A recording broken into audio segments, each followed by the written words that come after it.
আসসালামু আলাইকুম। আমি মোহাম্মদ বেলাল হোসাইন। আজকে থেকে আমরা ফান্ডামেন্টালস অফ ইলেকট্রিক সার্কিট নিয়ে আলোচনা শুরু করলাম।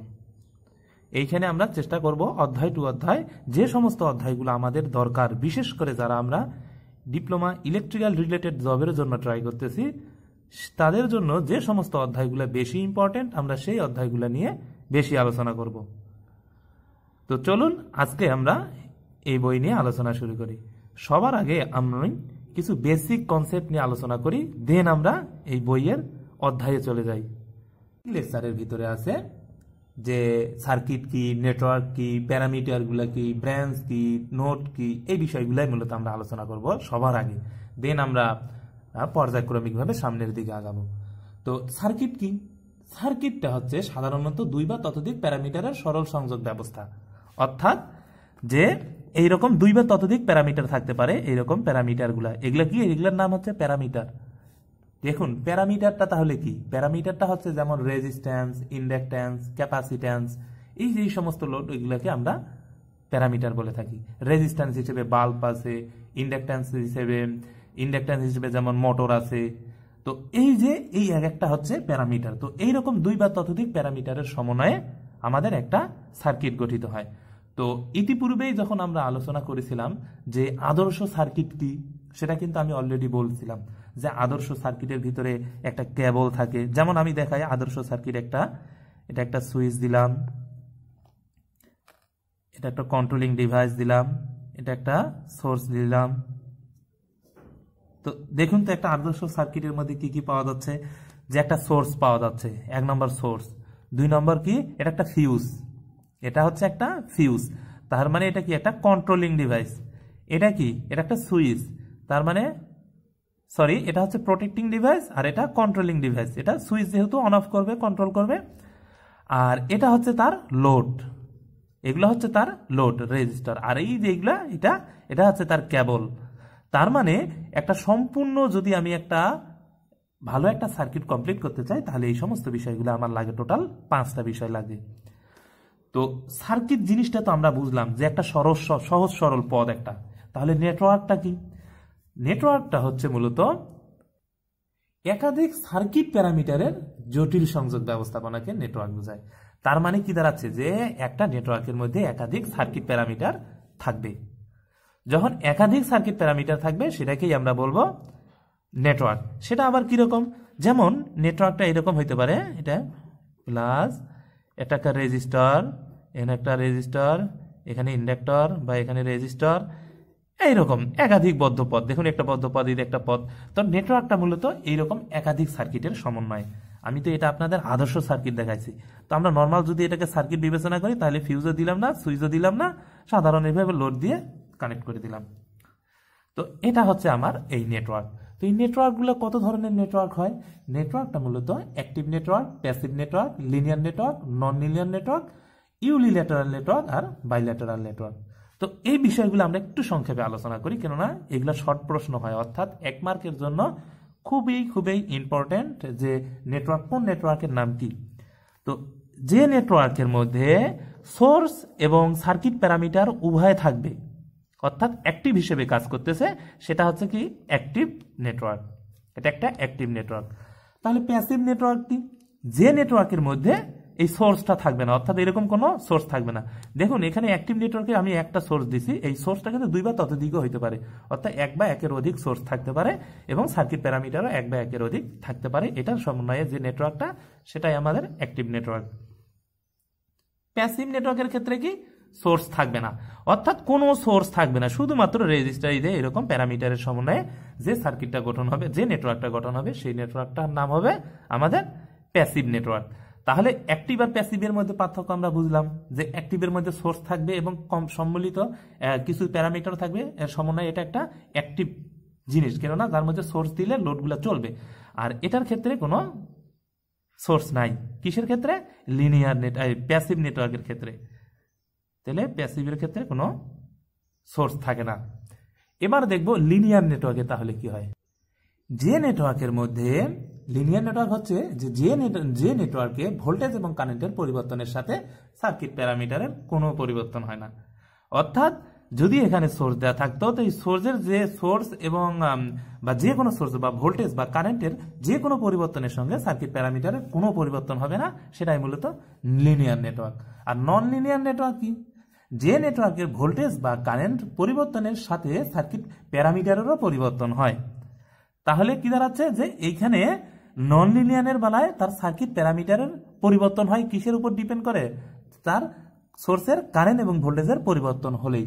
যেমন ধরি আমরা বলতে পারি যে ডায়োড ট্রানজিস্টরের ক্ষেত্রে তার সোর্সের পরিবর্তন হলে তার প্যারামিটারগুলোরও পরিবর্তন হয়, অর্থাৎ রেজিস্ট্যান্স ক্যাপাসিট্যান্সেরও পরিবর্তন হয়, যা ইতিপূর্বে আমরা ইলেকট্রনিক্স লেকচারগুলোয় দেখেছিলাম যে আমরা সোর্সে কিছু ডাটা যখনই দিচ্ছি তখন রেজিস্ট্যান্সের ভ্যালু বেড়ে যাচ্ছে, রেজিস্ট্যান্সের ভ্যালু কমে আসতেছে।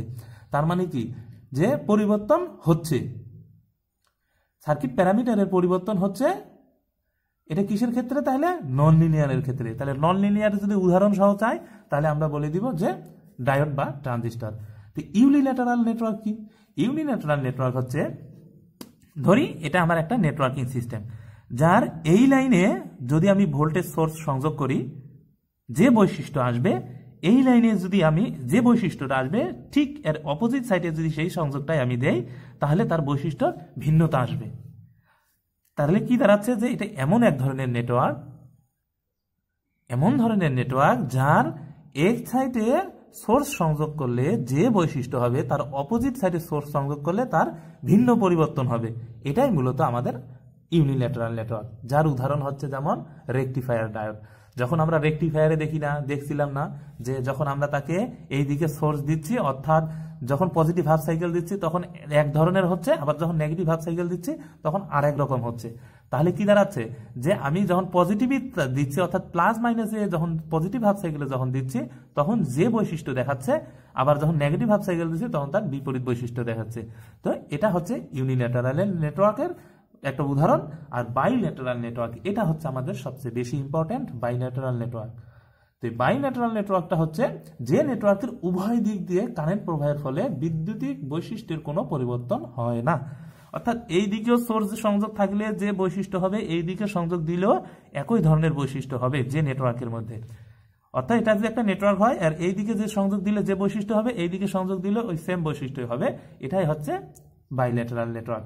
আর এটাই মূলত আমাদের ট্রান্সমিশন লাইনে আমরা ইউজ করে থাকি। তাহলে দাঁড়াচ্ছে যে 1 মার্কের জন্য এখানে সবচেয়ে বেশি আসার সম্ভাবনা হচ্ছে বাইল্যাটারাল নেটওয়ার্ক, অ্যাক্টিভ নেটওয়ার্ক আর প্যাসিভ নেটওয়ার্ক। এই 3টা নেটওয়ার্ক সবচেয়ে বেশি আসে। কাজে আমরা এই 3টে নেটওয়ার্ক অন্তত কিছু মনে না রাখতে পারি, এই 3টে নেটওয়ার্ক আমরা মনে রাখবই। এখন আরেকটা জিনিস আমরা শিখি। এই যে জিনিসটা আমরা দেখলাম না, এই যে দেখুন তো, এটা তো আমি তখন বললাম এর আগে যে সোর্স। তো এই যে এটা একটা সোর্স, এটা কি সোর্স? Voltage source. কিভাবে বুঝলাম? এইদিকে প্লাস এইদিকে মাইনাস দেয়া আছে, এই জন্য বুঝলাম এটা একটা ভোল্টেজ সোর্স। যদি একটা কারেন্ট সোর্স হইতো তাহলে এইরকম করে দেওয়া থাকতো, এরকম একটা তীর চিহ্ন দেওয়া থাকতো, সেটা উপরের দিকে হইতে পারতো বা নিচের দিকে হইতে পারতো, তখন আমরা বুঝতাম এটা একটা কারেন্ট সোর্স। তো এটা ভোল্টেজ সোর্স, এটা কারেন্ট সোর্স। তো এই ভোল্টেজ সোর্স, এই কারেন্ট সোর্স, এগুলো হচ্ছে প্র্যাকটিক্যাল। কিন্তু প্রশ্নের মধ্যে যদি একটা আদর্শ কারেন্ট সোর্স বা ভোল্টেজ সোর্স চাই তাহলে আমরা কিভাবে বলবো?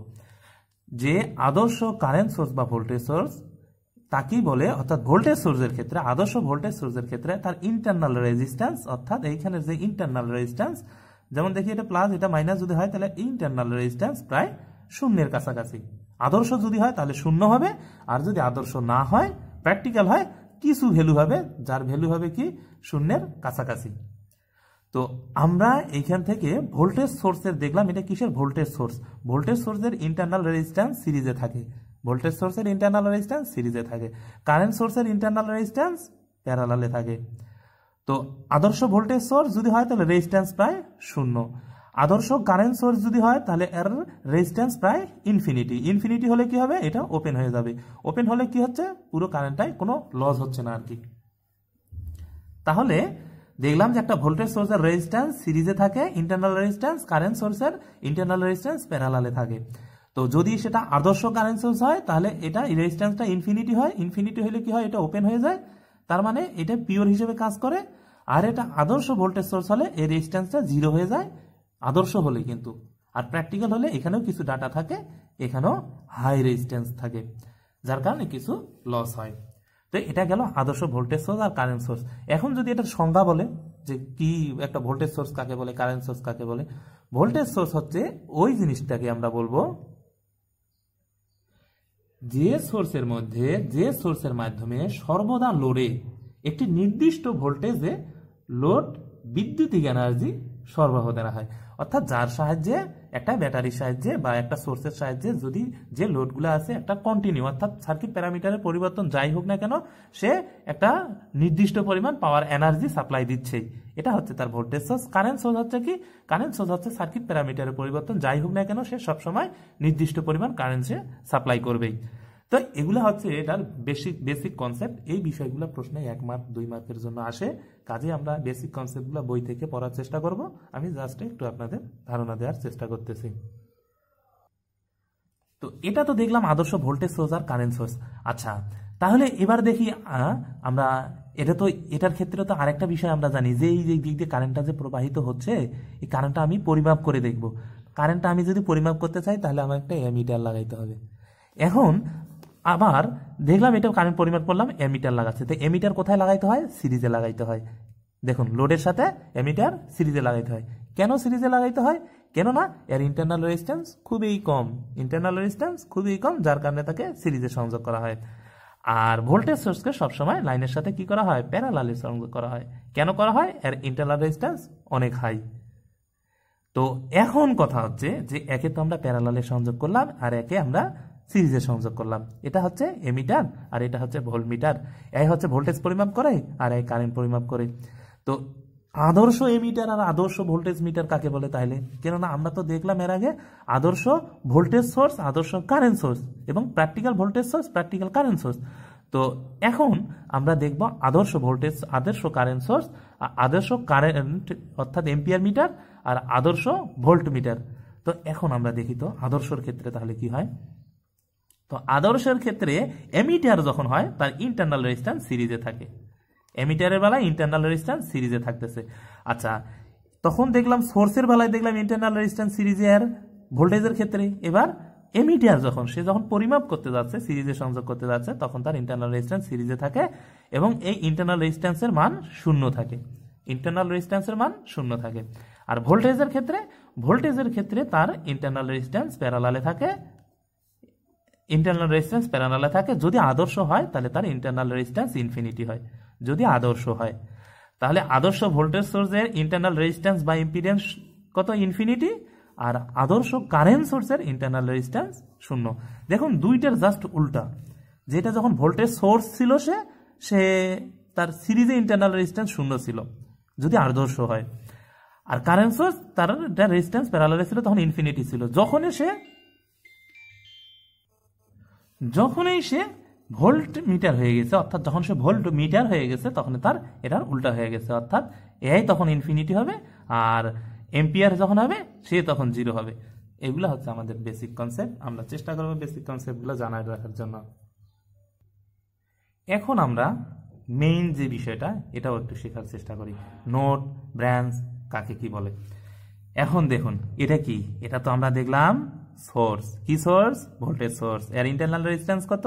0 যদি সে আইডিয়াল হয়। আর যদি আইডিয়াল না হয়, আইডিয়াল তো বাস্তবিকতা হয় না, প্র্যাকটিক্যাল হয়, তার মানে আর ইন্টারনাল রেজিস্ট্যান্স কিছু থাকে 0-এর কাছাকাছি। এখন দেখুন এটা তো দেখলাম সোর্স। তো এইখানে ব্রাঞ্চ কাকে বলে? ব্রাঞ্চ হচ্ছে দেখুন এই যে এটা একটা ব্রাঞ্চ, এটা একটা ব্রাঞ্চ, এটা একটা ব্রাঞ্চ, এটা একটা ব্রাঞ্চ, এটা একটা ব্রাঞ্চ।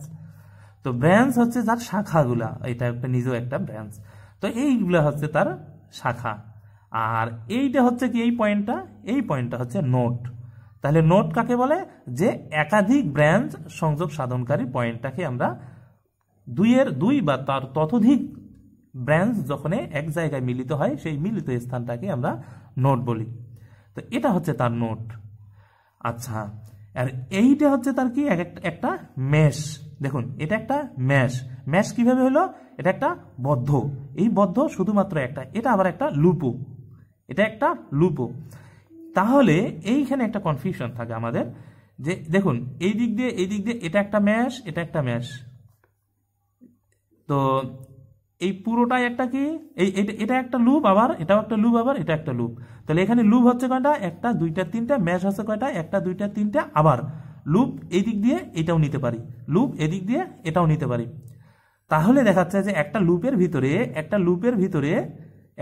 ভিতরে কি দুইটা মেশ থাকতে পারে, বা দুইয়ের অধিক তিনটা থাকতে পারে, একটা থাকতে পারে, অর্থাৎ একটা থাকতে পারে, দুইটা থাকতে পারে, তিনটা থাকতে পারে। যখন একটা থাকে তখন তাকে আমরা মেশ বলি থাকি, অর্থাৎ এই মেশের মধ্যে ঘুরায় কি, যেমন এ বি সি ডি, অর্থাৎ A B C D mesh, A B C D mesh, এইভাবে আমরা বলে থাকি। কিন্তু এটা একটা লুপও। তো মেশ হচ্ছে কি, যে একটা বদ্ধ পথ যার ভিতরে অন্য কোনো পথ নাই। আর লুপ হচ্ছে কি, লুপ হচ্ছে এমন একটা পথ যার মধ্যে একের অধিক মেশ থাকে, তার মানে কি, যার ভিতরে অন্য আরো কোনো পথ থাকে বিদ্যমান। তো লুপ এইখান থেকে এটাও নিতে পারি, লুপ এইখান থেকে এটা নিতে পারি, এইভাবে ঘুরাইতে পারি। অর্থাৎ এ বি, এখানে যদি সি দেই, এখানে যদি ডি দেই, সি ডি, এটা যদি ই, এটা ই দেই, ডি এ, দেখুন এই দিক দিয়ে ঘুরেছি। তাহলে এর মাঝখানে কয়টা লুপ আছে, এর মাঝখানে একটা মেশ আছে, দুইটা মেশ আছে, এখানে একটা তিনটা মেশ আছে। যদি এই দিক দিয়ে ঘুরাই, লুপ নেই, এদিক দিয়ে যদি লুপ করি, তাহলে কি দেখাচ্ছে যে একটা লুপের ভিতরে তিনটা মেশ আছে। আবার তার মানে কি, একটা লুপের ভিতরে একাধিক বদ্ধ সার্কিট থাকতে পারে, অর্থাৎ একাধিক মেশ থাকতে পারে। আর মেশ, এইটা একটা মেশ কখনো এদিক দিয়ে এটার সাথে হবে না, কেননা মেশ শুধুমাত্র একটাই, দেখুন এর মধ্যে একটাই বদ্ধ পথ থাকবে। তো এটা একটা মেশ, এটা M1 M2 M3। আর লুপ, এটা দিয়ে একটা লুপ, এটা দিয়ে একটা লুপ, আর এ নিজেও একটা লুপ। কিন্তু যখনই নিজে একটা লুপ, তখন তাকে আমরা কি বলবো, মেশ বলবো। আর যখন একের অধিক মেশ নিয়ে একটা তৈরি করব, তখন আমরা তাকে লুপ বলবো। তাহলে এটা বুঝলাম, এটা একটা ব্রাঞ্চ, এটা ব্রাঞ্চ, এটা ব্রাঞ্চ, এটা নোড, এটা নোড, আর এটা ব্রাঞ্চ বা শাখা, এটাও নোড একটা, এটা একটা নোড, এটা নোড, এটা একটা নোড ধরতে পারি, কেননা এদিকে দুইটা ব্রাঞ্চ মিলিত আছে। এটার মধ্যে তো এখানে একটা রেজিস্টার ধরি। তো এই হচ্ছে বেসিক কনসেপ্ট। আমরা যখন ম্যাথ করব, এগুলো বিষয়ে আরো ইজিলি বুঝবো।